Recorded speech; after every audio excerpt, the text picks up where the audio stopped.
in Government of India due to his busy schedule, we have Shri Trilok Chand Tyagi, National General Secretary, Rashtriya Lok Dal as a chief guest for the day.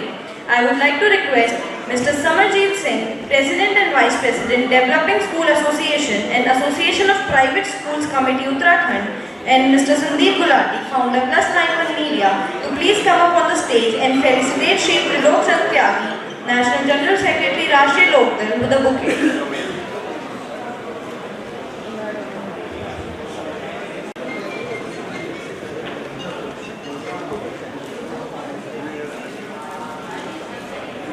Can we please have a huge round of applause for him?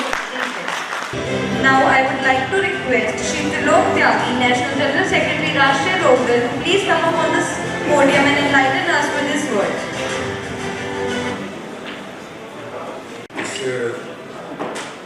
शानदार और सुंदर programme के आयोजक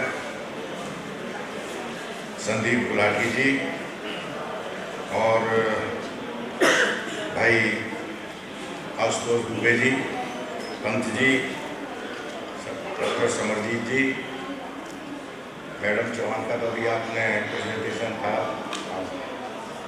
और हमारे R&D के जो उत्तराखंड के अध्यक्ष हैं राजेंद्र पंत जी, दूसरे जो स्कूल एसोसिएशन के अध्यक्ष हैं पंत साहब, ओडी त्यागी जी, चौधरी जी, और मैं तो सोच रहा था कि देहरादून के ही स्कूल होंगे, तो इसमें मुरादाबाद और सहारनपुर के भी लोग आए हुए हैं स्कूल चलाने वाले, और सभी स्कूल के प्रधानाचार्य और उनके संस्थापक लोग। अब संस्थापक ये सोचेंगे कि प्रधानाचार्य का नाम पहले लिया, तो मेरे लिए प्रधानाचार्य गुरु फर्स्ट हैं, माफ़ करेंगे चौधरी साहब को। तो उपस्थित साथियों, अभी मैं कुछ साथियों का जो प्रेजेंटेशन देख रहा था, अच्छी बात है, और साइंस के जरिए हम आगे जा रहे हैं। ज्ञान विज्ञान, ज्ञान भी होना चाहिए, विज्ञान का भी बढ़ाव होना चाहिए, और तभी हम चांद पर चंद्रयान लेकर पहुंच चुके हैं। ये बात सही है। शिक्षा के जगत में हम लोग तो जब पढ़ते थे, जब शुरुआत करी तो स्लेट थी, उसके बाद जब इंटर कॉलेज में हुए तो कुर्सी मिली, यूनिवर्सिटी में चले गए, मेरठ यूनिवर्सिटी में तो साइंस पढ़ी तो अंग्रेजी में पढ़ाई थी, तो अंग्रेजी ज़्यादा अच्छी नहीं थी, तो साइंस पढ़ी तो अंग्रेजी भी सीख ली, और फिर सोचते थे कि कुछ अफसर बनेंगे, पिताजी भी यही सोचते थे, और हालात ऐसे हुए कि जो चौधरी चरण सिंह यूनिवर्सिटी है आज, उस वक्त मेरठ यूनिवर्सिटी, उसके छात्र संघ का अध्यक्ष बन गया, और आज यहाँ खड़ा हूँ। वो कारण जो है, वो उसका एक कारण मात्र स्कूल है। अगर मेरे पिताजी मुझे, मेरे फादर मुझे स्कूल ना भेजते और मैं यूनिवर्सिटी ना जाता, तो मुझको चौधरी चरण सिंह ना मिलते, और मैं आज लोकदल पार्टी में काम कर रहा हूँ, उसका सेक्रेटरी जनरल हूँ। वो एक अलग बात है पार्टी का होना। मैं आज यहाँ स्पीच कर रहा हूँ, वरना तो मैं स्पीच सुनने की स्थिति भी नहीं होता, कहीं अपना ट्रैक्टर चलाता, कहीं खेत में काम करता। ये जो ताकत मुझे मिली है, ये आप लोगों के द्वारा मिली है, जिन्होंने स्कूल स्थापित किए हैं, जिन्होंने शिक्षा के जगत में इसको आगे बढ़ाने का काम किया। इसलिए मैं आपको सल्यूट करता हूँ कि आप एक अच्छा काम करें। और जो लोग स्कूल बना रहे हैं, मैंने नोएडा में कहा था त्यागी जी, और आज भी कह रहा हूँ, अभी डॉक्टर सिंह, अब मेरे जब इन्होंने अपना परिचय दिया तो मैं इनके सारे परिवार से परिचित निकला। ये इस पैसे को देहरादून में खनन में भी लगा सकते थे, शराब में भी लगा सकते थे, ये इस पैसे को किसी और भी जिनिस में भी लगा सकते थे, और जिसका मुनाफा कई गुना हो सकता था। पर जिन लोगों ने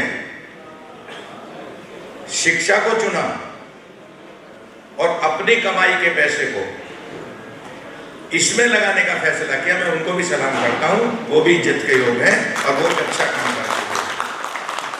गांधी जी ने कहा था कि जो एक व्यक्ति को साक्षर कर रहा वो देश की सच्ची सेवा कर रहा। और आप तो हजारों हजार लोगों को पढ़ाने का काम कर रहे हो। देहरादून तो एजुकेशन का सेंटर रहा। और फिर एक बात मेरे पेट में आ गई। चौधरी चरण सिंह हमसे कहते थे नेहा कि बेटा जो तेरे पेट में आ जाए उसे जबान पे ले आना। तो जब हम अपनी जवानी में थे और मेरिट यूनिवर्सिटी में राजनीति करते थे, प्रेसिडेंट हो गए और सब कुछ, तो ये सोचते थे यार हम देहरादून नहीं पढ़ पाए। किसान के बेटे थे, जमींदार के बेटे, देहरादून कहाँ से पढ़ते। अब ये तो जिस परिवार से इनका जो शायद नाना लगते होंगे, वो उनका बड़ा शराब का कारोबार था, जाने माने थे। फिर अब तो बहुत कारोबार हो गया डेवलपमेंट का। तो हम लोग ये सोचते थे कि देहरादून में कैसे हम पढ़े। और उसके बाद एक ऐसा हालात आया कि हमने अपने बच्चों को यहाँ पढ़ाने का प्रयास किया, उनको पढ़ाया और वो वहाँ से चल के गाजियाबाद के खेतों से निकल के देहरादून होते हुए देश विदेश तक चले गए। उसका भी कारण एजुकेशन है और कोई कारण नहीं है, वरना वहीं पर वो उसी मिट्टी में लगे हुए थे। तो इसलिए मैं फिर आखिर में कहना चाहता हूँ कि आप पवित्र काम कर रहे हैं। जितने लोगों ने अपना प्रेजेंटेशन दिया और सबके अलग अलग हैं, क्योंकि स्कूल में हर चीज़ की जरूरत है। साइंस टेक्नोलॉजी बहुत बढ़ रही है। अब मेरे पास लोग आते हैं, जब से जयंत चौधरी जी के पास स्किल डेवलपमेंट आया है, मैं पार्टी का काम देखता हूँ, वो सरकार देख रहे, मैं पार्टी देख रहा हूँ। तो लोग आते हैं साहब हमारा ये है। अभी उन्होंने CBSE में एक शायद सब स्कूलों में कह रहे थे कि लैब खोलने का भी प्लान बना दिया। और मुझे जानकारी होती रहती है। अभी कुछ लोग आते हैं कि साहब ये ट्यूशन की प्रक्रिया खत्म हो जाए, हम ऐसा ऐप डेवलप करके दे दें कि बच्चा घर पे ही सारा चीज़ पढ़ेगा, ना ट्यूटर के यहाँ जाना, ना ट्यूटर को आना। अच्छी बात है, मतलब बहुत अच्छे अच्छे प्रोग्राम निकल रहे हैं और आप लोग मेहनत कर रहे हैं। अभी जो एजुकेशन का जिन्होंने दिखाया, जो पूरी दुनिया में अपना एजुकेशन को डेवलप कर रहे हैं और हम सब क्षेत्रों में आगे बढ़ रहे हैं। भारत महाशक्ति बन रहा। पर मैं एक बात जरूर कहूँगा आपके बीच में, शायद मैं, मेरे मन में बात है तो मैं बुद्धिजीवियों के बीच में अगर इस सवाल को नहीं रखूंगा तो मैं अपने साथ भी बेईमानी करूंगा और अपने उद्देश्य के साथ भी बेईमानी करूंगा। आज आप सारी चीज सिखा रहे हो। आप ये सिखा रहे हो कि चांद की कितनी दूरी है, चांद पे कैसे यान उतरा, कब उतरा, पहला यान गिर गया, लड़खड़ाया गया, दूसरा भेज दिया, सब सिखा रहे हो। आप ये भी सिखा रहे हो कि सीधे सीधे सेटेलाइट से पढ़ लो, ये कर लो। अभी एक हमारे दोस्त आए जिन्होंने अपना सारा टूर और वो जो फर्स्ट जिनका प्रेजेंटेशन मैंने देखा, सब कुछ उन्होंने बताया। पर कोई ये नहीं बता रहा है जिस पर दुनिया, हिंदुस्तान की जो ताकत है। मैंने शुरू में ये पढ़ा कि भारत एक कृषि प्रधान देश है और वो गाँव में बसता। इस सेंटेंस जैसे सोशियोलॉजी का पहला वक्त है कि मनुष्य एक सामाजिक प्राणी है। सामाजिक प्राणी, प्राणी नहीं है। मनुष्य की परिभाषा क्या है कि वो सामाजिक प्राणी है। तो ये तमाम चीजें हम लोगों ने पढ़ी थी। हमने तो ये भी पढ़ा था गुरु गोविंद किस खड़े काके का गुम्पा, बलिहारी गुरु आपने जिन गोविंद दियो बता। तो हमें तो गुरु ये बताया गया था भगवान से भी पहले गुरु को, बच्चे की फर्स्ट जो गुरु है वो मदर है और उसकी जो आंख खोलने का काम करते हैं स्कूल, कॉलेज और ये सब करते हैं। ये सब चीज ट्रेनिंग हुई। पर आज मुझे ऐसा लगा, मैं नोएडा के भी एक उसमें गया पंत जी के साथ और संदीप जी ने और दुबे जी ने और त्यागी जी ने, सब लोग इस काम कर रहे हैं। पर मुझे ऐसा कहीं नहीं लगा। कोरोना काल में आपकी GDP डाउन हो जाती, एग्रीकल्चर ने बचाया। दुनिया में खड़े रहे सिंह साहब, माफ करेंगे मुझे, जिस खेती को आप नजरअंदाज करते हो, जिस खेत को नजरअंदाज करते हो, जिसकी फसल को नजरअंदाज करते हो, जिसके ज्ञान को नजरअंदाज करते हो, उसने आपको जीवित रखा। वरना आप जमीन पर धड़ाम से गिर जाते। पूरे दुनिया की GDP डाउन हुई, आपकी एग्रीकल्चर ने आपको खड़ा रखा, आपकी गर्दन सीधी रखी। पर आप स्कूल में जब हम पढ़ते थे तो हमको PT कराई जाती थी, ऐसी शक्ति हमें देना क्या दाता, ये गाने सिखाए जाते थे। आज आप और कुछ मॉडरेट हो गए हो और माफ़ करेंगे, हर परिवार का एक गुरु है, धार्मिक गुरु। मेरे बाबा जी हैं, इनके चरण छू लो तो स्वर्ग मिल जाएगा।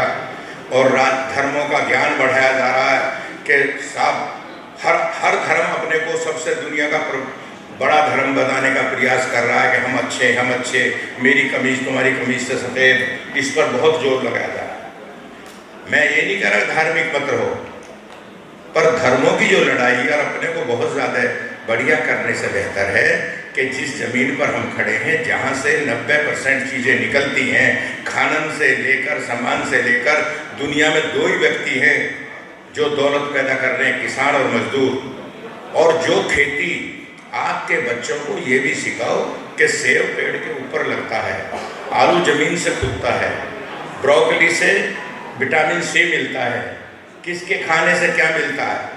अब आप साइंस और टेक्नोलॉजी से उन्हें आगे ले जा रहे हो, मैं इसका विरोध नहीं कर रहा हूँ, पर उन्हें ये तो बता दो कि बर्गर और ये खा रहे हो, ये जो सड़ा हुआ खा रहे हो अमेरिका का, अरे अपने किसान के खेत का फ्रेश खाओ, ये भी प्लीज़ सिखाने का काम करो स्कूलों में। और इस पर भी एक सेमिनार हो जाए। और मैं डॉक्टर साहब आपसे पंत जी से चाहूँगा कि अगर ऐसा कोई कार्यक्रम रखोगे तो मैं राजनीति का, अपनी पार्टी का जरूरी से जरूरी काम छोड़कर आपके बीच में आऊँगा। मैं आपसे बात, और ये बात मैं इसलिए कह रहा हूँ आपको कि आज हमारे बच्चों का स्वास्थ्य खराब हो रहा है। हमारे मित्र उनको कनाडा ले जा सकते हैं टूर में। ये नेहा हमारे यहाँ की लड़की है नोएडा से, इसने तमाम इंफ्रास्ट्रक्चर सिखा दिया, मैं क्या क्या बनाऊंगी, क्या क्या बना दूंगी। अरे उन्हें हेल्थ बनाने का भी, उनको स्वस्थ बनाने का भी एक कार्यक्रम, हमारे बच्चों को तंदुरुस्त बनाने का भी एक कार्यक्रम बना लो। और वो खेत से क्या चीज निकलती है, सेब किस एरिया में पैदा होता है, हम ड्राई फ्रूट और बढ़ा सकते हैं, हम सेब बढ़ा सकते हैं, हम सारी चीज बढ़ा सकते हैं। बच्चों को ये नहीं पता कि ये शुगर है, ये शुगर केन से निकलती है, कहाँ से निकलती है। उसको ये पता कि बर्गर अमेरिका से आ रहा, डोमिनोज पे फोन करो और बर्गर और पिज्जा आ जाए। इससे भी बाहर निकालो, इससे भी बाहर निकालो और इनका ज्ञानवर्धन करो। जब मैं कह रहा हूं तो गुरु गोविंद 2 खड़े, और मैं आपको गोविंद से बड़ा मान रहा हूं और कह रहा हूं मैं भगवान को मानता हूं, नास्तिक नहीं हूं, मैं लॉर्ड शिवा को भी मानता हूं। बट मैं जब मेरे जमाने के गुरु अगर सामने आ जाते हैं तो मैं उनके पैरों में हाथ लगाता हूं आज भी, और उनका सत्कार करता हूं, इसलिए कि उन्होंने मुझे यहाँ तक पहुँचाया, इसलिए उनका बड़ा शुक्रिया। इसलिए मैं आपसे कह रहा हूं कि एक कार्यक्रम, और मुझे तकलीफ है पंत जी, मैं कह रहा हूं, कहूंगा आपसे कि जो बड़े पैसे वाले, वो हम नेताओं के कितनी बड़ी बड़ी फोटो लगाएंगे, अखबार में फोटो छपेगा, टीवी पे चलेगा, अखबार छपेगा तो 2 बनने फिल्म तारिकाओं के होंगे, 2 पेपर होंगे ना, गपशप होगी, फोटो होगा, ये फिल्म आ रही है। 2 पन्ने व्यापार के होंगे कि बिजनेस कैसा हो रहा है, और जो सारा बिजनेस खेत से निकल रहा, लोहा भी वहीं से निकल रहा, कपास भी वहीं से निकल रही है, गेहूं भी वहीं से निकल रहा, जो चीज बन रही है वो वहीं से निकल रही है, खेती निकल रही है, उस पर 4 लाइन नहीं है, 1 पन्ना नहीं है। इससे बड़ी शेमफुल बात दुनिया में, हिंदुस्तान में हो नहीं सकती। ये मैं बड़ी तकलीफ के साथ आपसे कहता हूं। क्या ये अखबार वाले 1 पन्ना कृषि पर नहीं बना सकते? क्या कृषि जगत का 1 पन्ना नहीं होना चाहिए? इस लड़की को ये नहीं पता होना चाहिए कि जो देहरादून का जहाँ खड़े हैं, यहाँ का चावल पूरी दुनिया में मशहूर था, और यहाँ से लोग ये हसद रखते थे कि हमको इस एरिया का चावल खाने को मिल जाए। ये पता नहीं होना चाहिए किसी को पता होना चाहिए सेब की खेती कैसे उन्नत खेती हो सकती है, कि हिमाचल का सेब अच्छा है, कि कश्मीर का अच्छा है, क्या उत्तराखंड में क्या हो सकता है। ना, इसकी जरूरत नहीं है। पिज्जा बर्गर के स्टॉल लगाओ, नई नई ड्रेसें सिखाओ, और माफ करेंगे फैशन शो के 2 पन्ने छपेंगे, और जिस पर सारी दुनिया जिंदा है, भारत जिंदा, हमारी जीडीपी जिंदा, उस कृषि जगत पर 1 पन्ना नहीं, 1 लाइन नहीं छपती है। इसलिए मैं इनको डिस्कस करता हूं कि ये इस लायक नहीं है कि आगे बढ़े।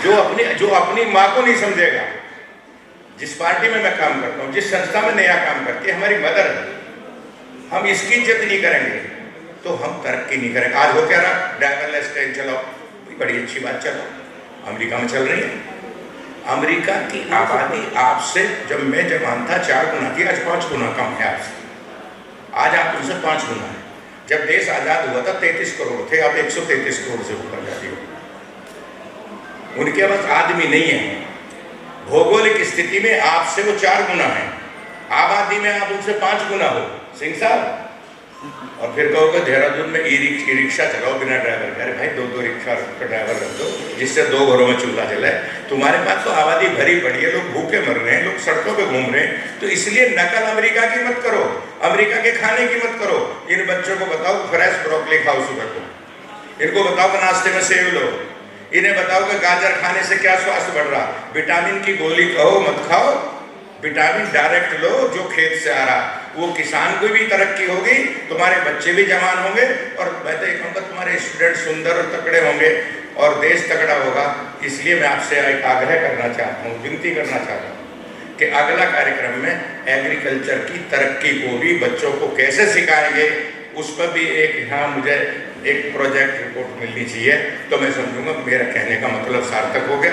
मैं माफी चाहूँगा, मेरी बात किसी को अदरवाइज लगी हो तो मैं क्षमा चाहता हूँ। क्योंकि कारण क्या है कि हम तो जब राजनीति में आए तो विद्रोह का स्वभाव लेकर आए थे, पर अब अंदर वो भी जिंदा अभी भी सरकार में जरूर है, पर विद्रोह का स्वभाव सदैव जिंदा है। और जो विद्रोह का स्वभाव नहीं है आपके अंदर तो आप इंसान नहीं हो।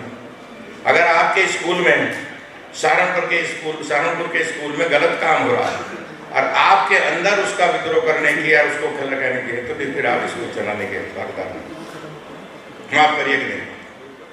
इसलिए जहां हो वहां अपनी बात कहो, हिम्मत के साथ कहो, और इन बच्चों को ये सिखाओ कि सही बात बोलो और सही का साथ दो और सही का गलत का सामना करो, तभी देश और समाज आगे बढ़ेगा। ये तो धर्म का प्रचार, अपनी अपनी पार्टियों का प्रचार, अब मैं लोकदल के बारे में बोलने लगूँ, दूसरा साथी भाजपा के, नहीं, ये तो एक हम लोगों का एक अलग काम है। देश समाज एक सबसे मजबूत ताकत जब बनेगी जब उसका नौजवान, जब उसके बच्चे, जो आने वाली पीढ़ी है, वो मानसिक तौर पर, शारीरिक तौर पर स्वस्थ होगी। मानसिक तौर पर आप कर रहे हो, पर शारीरिक में मुझे थोड़ा सा मतलब हम उसको तकलीफ है। हमारे ज़माने में पीटी कराते थे, दौड़ लगाते थे। अगर स्वस्थ शरीर होगा तो तभी दिमाग तेज होगा। इसलिए इस पर भी एग्रीकल्चर वाले पे भी थोड़ा ध्यान रख के इसको बढ़ाया जाए। और जब मैं दिल्ली से यहाँ आया हूँ तो इतना तो अधिकार मुझे बोलने का है ही कि मुझे जो बात लगी मैंने आपके सामने रख दी। मेरी बात अदरवाइज ना लें। और इसलिए बहुत बहुत धन्यवाद, बहुत शुक्रिया। जयंत चौधरी जी को आना था, आज वहाँ दिल्ली में बहुत हो रही है। हमने प्रयास किया था कि वो यहाँ आ जाए, पर आगे कोई कार्यक्रम स्किल का होगा। और मुझे हाँ 1 मिनट में बोल रहा हूँ, एक किसी ने कहा कि जयंत चौधरी जी को त्यागी दिया, आप लोकदल वाले, आप पे स्किल मंत्रालय है, स्किल डेवलपमेंट करो किसानों। बात उसने किसानों की तो नहीं, मैं यहाँ आपसे कह रहा हूँ, देश का स्किल मिनिस्टर और लोकदल जो चला रहा है तो लोग त्यागी, हम किसान का स्किल डेवलपमेंट नहीं कर सकते। जो किसान खेत में है उनका ऑलरेडी है। अगर एग्रीकल्चर में आगे करोड़ों लोग खप सकते हैं, सब्जी की खेती में, तमाम मॉडर्नाइज खेती में, दुनिया भर में भेज सकते हैं, वो स्किल डेवलपमेंट आप कर सकते हैं, हम नहीं कर सकते। इसलिए मैं आपको दूसरी बात कर रहा हूँ। बहुत बहुत धन्यवाद। जय हिंद।